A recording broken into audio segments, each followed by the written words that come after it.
Livro do Jogador, Parte 1, Criando Personagens. Capítulo 2, Raças, Halfling. Regras do D&D 5e. Uma produção RPG Next. Fala pessoal, beleza?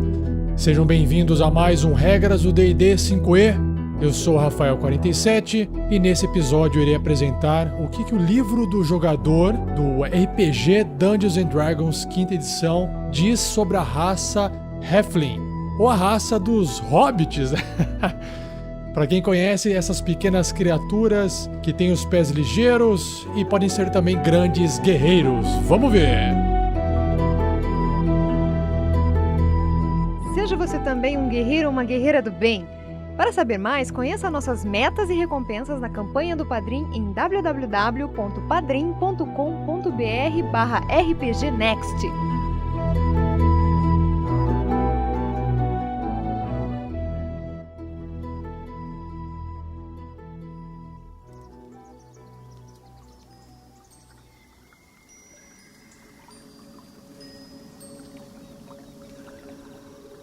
Regis, o Halfling, o único de sua espécie num raio de centenas de quilômetros.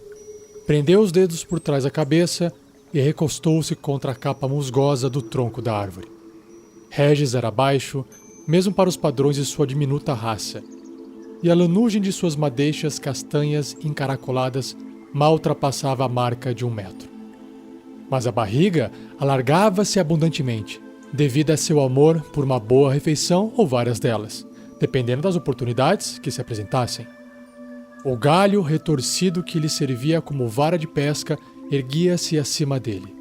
Seguro entre 2 dos seus peludos dedos do pé, inclinava-se sobre as águas plácidas do lago, perfeitamente espelhado na superfície vítrea do Maer do Aldo.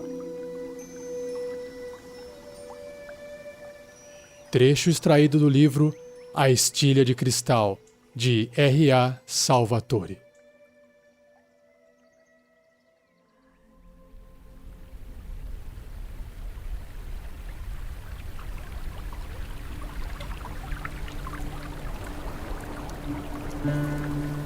Bom, vamos lá então, continuando a leitura do livro do jogador. Se você abrir na página 26, você vai se deparar então com a raça Halfling. Não tem uma tradução para o português dessa palavra, mas também podem ser conhecidos como os hobbits, se a gente usar como referência o Senhor dos Anéis. O que é interessante que chama atenção nessa página aqui na raça do Halfling é a ilustração de um Halfling fêmea. Ele é extremamente cabeçudo.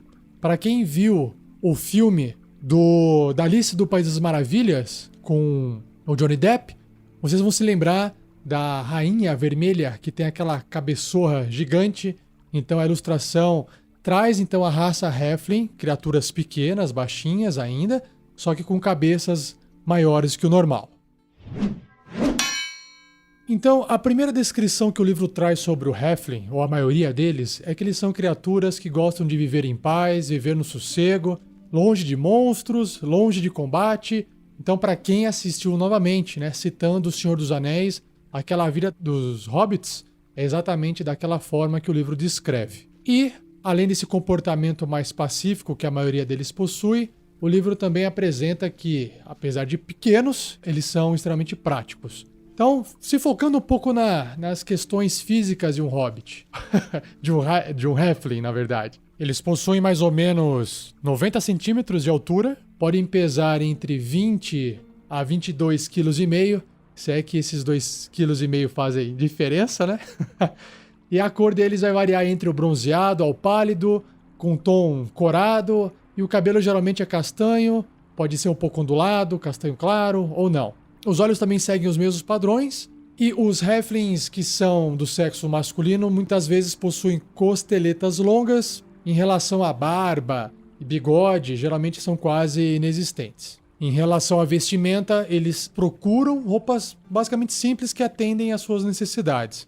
E o mesmo segue para o padrão de riqueza deles. Se tiver algum halfling que tem muita grana, geralmente eles escondem isso porque eles não gostam de demonstrar essa ostentação. E a última frase dessa parte do livro é bem legal. Eles possuem um talento especial para encontrar a solução mais simples para um problema e têm pouca paciência para indecisões. Ou seja, isso já dá uma dica de como que você pode interpretar um Halfling. Já ajuda muito a começar a jogar RPG com eles.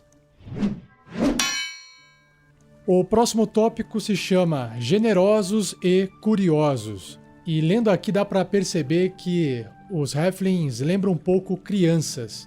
Crianças geralmente elas são bastante alegres, elas são geralmente generosas, elas compartilham as coisas, não nutrem muito essa questão de possessão de bens materiais, acabam compartilhando. Claro, as crianças que têm uma educação, né, de abundância nesse caso, mas tem um ponto aqui que não tem nada a ver com crianças, né?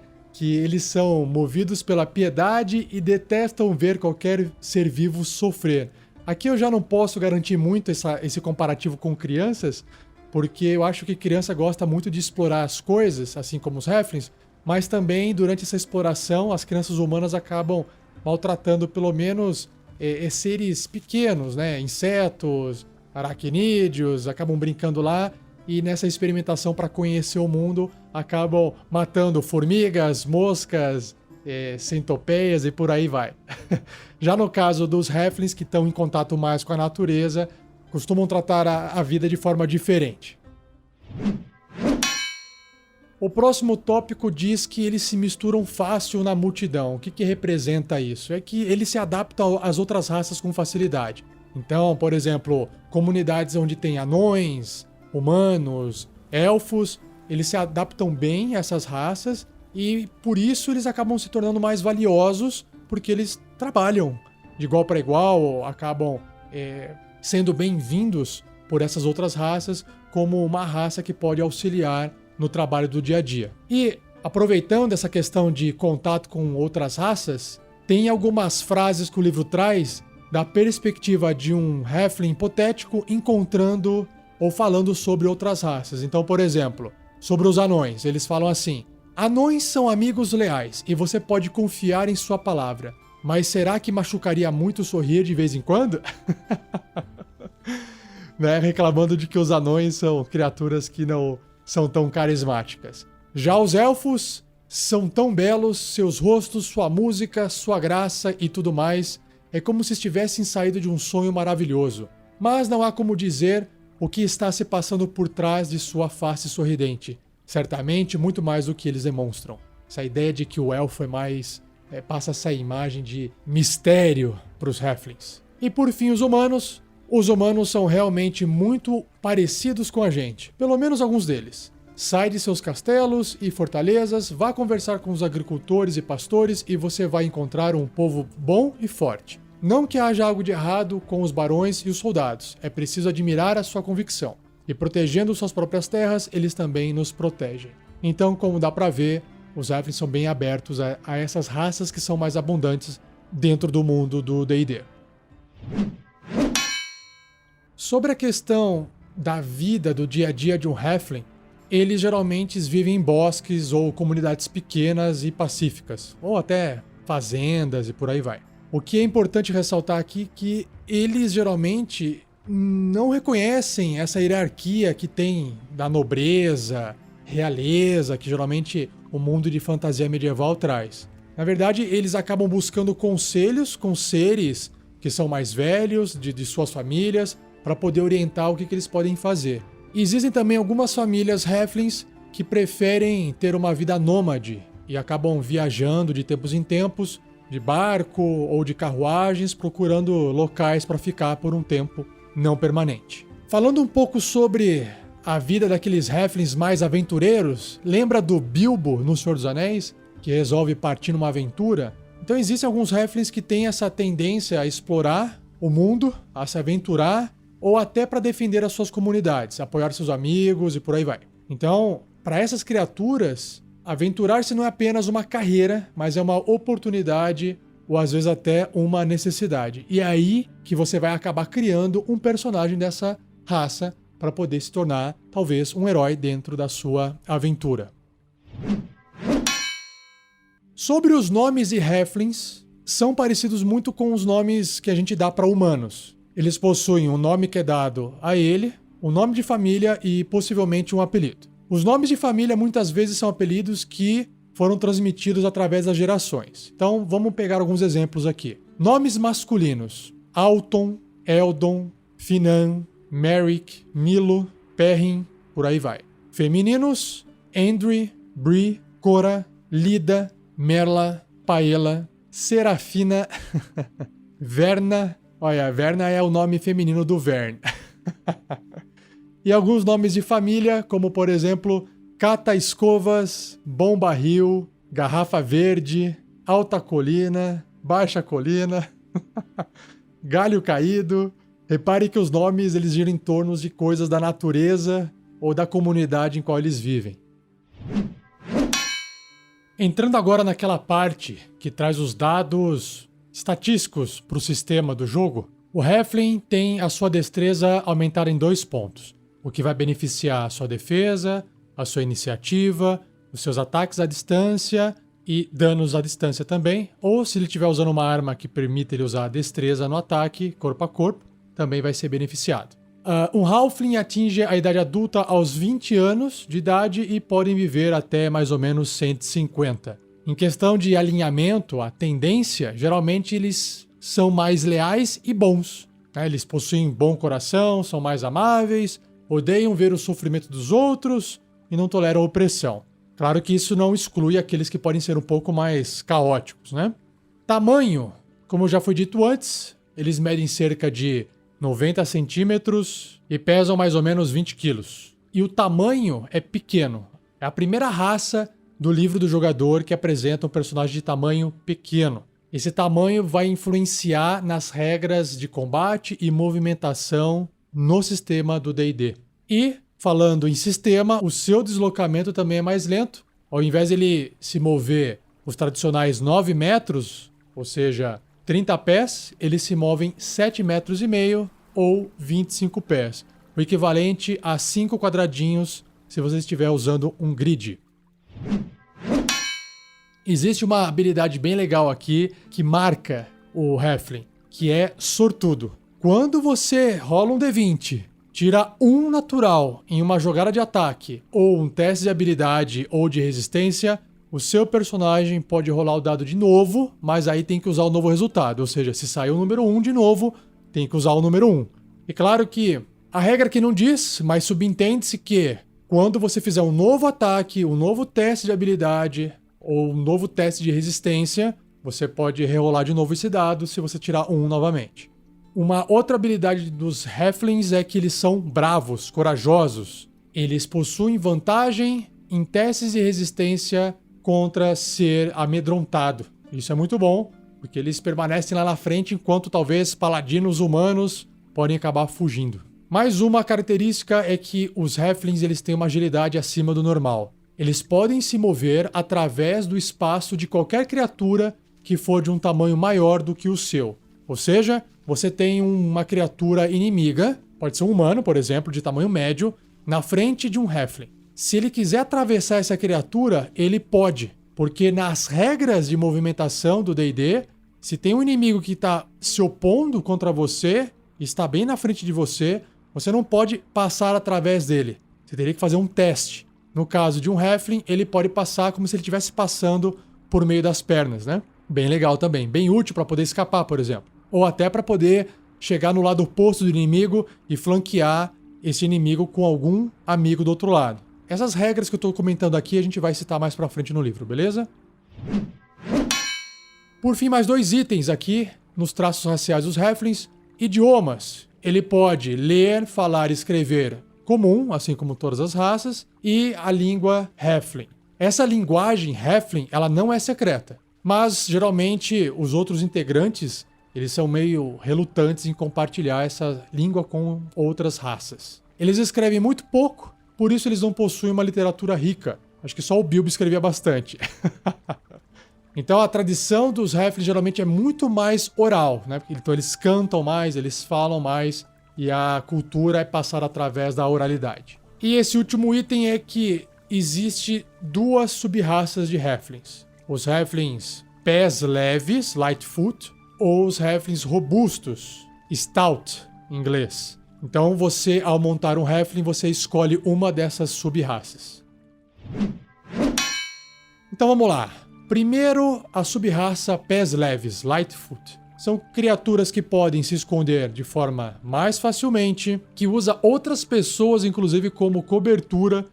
Os Halflings Pés Leves também são bastante afáveis, se dão muito bem com outras raças e outras pessoas. E no Forgotten Realms, nos Reinos Esquecidos, eles acabam se espalhando por vários e vários locais. E é justamente essa sub-raça que tem uma propensão maior de viajar do que outros Halflings, o que faz com que eles interajam mais com outras raças e levem uma vida mais nômade do que o normal. Aqui tem um comentário que, para quem joga no mundo de Greyhawk, que é um outro universo do D&D, esses Halflings também são chamados de pés peludos ou companheiros altos.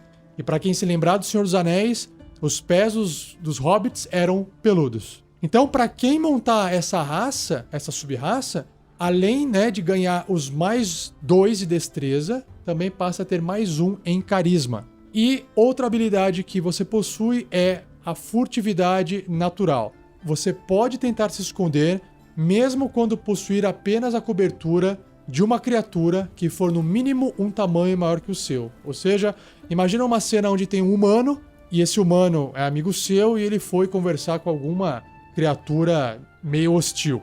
E aí você não quer ficar ali de frente ou aparecendo para essa criatura, você usa o próprio corpo do seu amigo e se esconde atrás dele. Você faz um teste de habilidade, de se esconder, e se você passar no teste e a criatura não conseguir te enxergar no teste dela, você acaba ficando escondido atrás desse seu amigo. Isso pode ser uma vantagem gigante numa ação social ou até num combate, por exemplo, porque o inimigo não te encontra, ele não te enxerga, então ele não pode atacar, mirar em você uma flecha, por exemplo, porque você resolveu se esconder no meio do combate atrás do seu amigo. Agora, os Halflings de sub-raça robusta, ou os robustos, os Stouts. Então eles são mais resistentes do que a média dos Halflings, como o próprio nome diz, e possuem uma resistência maior a venenos. Alguns dizem por aí que eles possuem o sangue dos anões.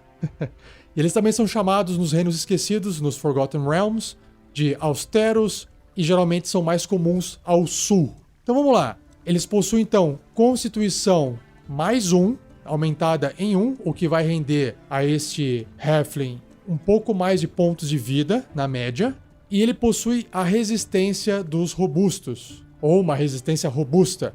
O que significa isso? Toda vez que você fizer um teste de resistência contra veneno, ele vai ter vantagem nesse teste, ou seja, vai rolar 2d20 e vai pegar o valor maior no dado. E também tem resistência contra dano de veneno. O que representa a resistência? Vamos supor que ele levou uma flechada que causa lá, por exemplo, 6 pontos de dano de veneno. Então, a resistência vai reduzir esse dano pela metade, causando apenas 3 ao invés dos 6 pontos. E com isso, a gente fecha essa raça dos Halflings. Espero que você tenha gostado. Lembre-se que se você quiser conhecer mais o nosso projeto, acesse padrim.com.br/rpgnext. Compartilhe esse episódio. Se você está gostando do livro, tem o link de afiliado do Amazon para você comprar e também nos ajudar. E se você quiser acrescentar mais informações sobre o Halfling, acesse o post desse episódio no nosso site rpgnext.com.br. Deixe lá seu comentário. E não se esqueça de voltar daqui uma semana para acompanhar a saga desse livro fantástico e a gente vai abordar a raça humana, beleza? Um abraço pessoal, muito obrigado e até o próximo episódio.